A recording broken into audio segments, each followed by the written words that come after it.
ये सुनकर स्नेहवश राजा दशरथ उठ खड़े हुए। उन्होंने श्री रघुनाथ जी की बाँह पकड़कर उन्हें अपने पास बैठा लिया और बोले, हे तात, सुनो।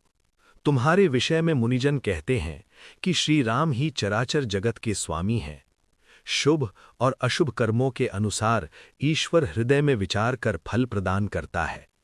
जो जैसा कर्म करता है वैसा ही फल पाता है। यही वेदों की नीति है। परंतु इस अवसर पर तो इसका उल्टा ही होता दिखाई दे रहा है। अपराध कोई और करता है और उसका फल कोई और भोगता है। भगवान की लीला अत्यंत विचित्र है। उसे जानने समझने योग्य इस संसार में कौन है?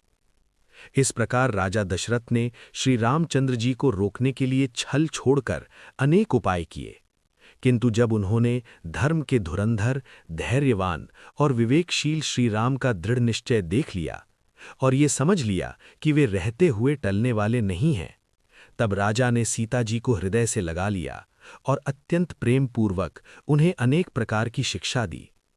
उन्होंने वन के असह्य दुखों का वर्णन किया और सास, ससुर तथा पिता के पास रहने के सुखों को समझाया, किंतु सीता जी का मन तो श्री रामचंद्र जी के चरणों में अनुरक्त था। इसलिए उन्हें न तो घर अच्छा लगा और न ही वन भयानक प्रतीत हुआ। इसके बाद अन्य सभी लोगों ने भी वन में आने वाली विपत्तियों की अधिकता बताकर सीता जी को समझाने का प्रयास किया। सुमंत्र जी की पत्नी, गुह की पत्नी शबरी जी तथा अन्य अनेक चतुर स्त्रियां स्नेह के साथ कोमल वाणी में कहने लगीं, तुम्हें तो राजा ने वनवास नहीं दिया है, इसलिए ससुर, गुरु और सास जो कहें तुम्हें वही करना चाहिए। ये शीतल, हितकारी, मधुर और कोमल शिक्षा सुनकर भी सीता जी को अच्छी नहीं लगी। वे इस प्रकार व्याकुल हो उठीं मानो शरद ऋतु की चंद्रमा की चांदनी पड़ते ही चकई व्याकुल हो जाती हो, पर संकोचवश उड़ न पाती हो। इन सब बातों को सुनकर कैकई तमतमा उठी।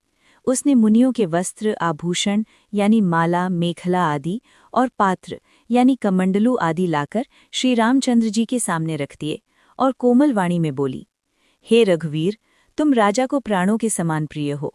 प्रेमवश दुर्बल हृदय वाले राजा अपना स्नेह और शील नहीं छोड़ेंगे।